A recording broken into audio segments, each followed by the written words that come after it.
Assalamualaikum. Wassalam. Kak, saya nak ulam hak rare kak. Okey. Boleh tak? Ular rare kalau yang fresh kita ada kedondong.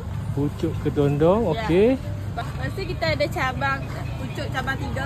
Okey, cabang 3. Okay, next kita ada sirih Cina. Sirih Cina. Pernah tengok? Tak pernah. Pernah. Nama apa pun first time dengar.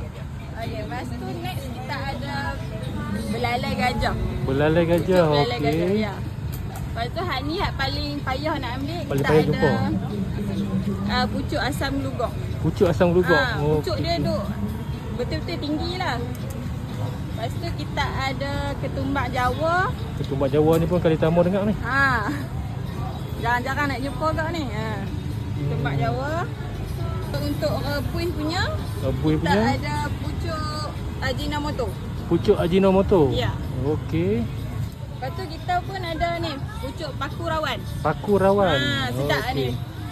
Last kali kita ada pucuk peria pantai. Peria pantai. Ya.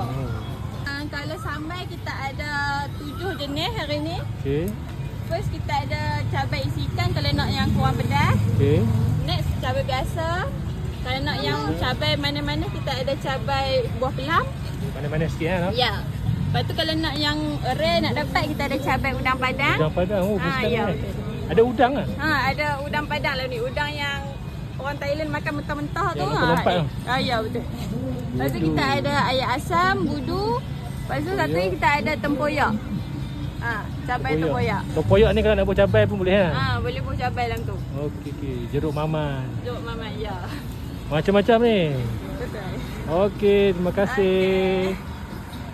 Okey, waktu operasi kita setiap hari dari pukul 3 sampai pukul 7. Kalau nak banyak pilihan ulam kena main awal lah baru ada dari sini sampai ke belah sini.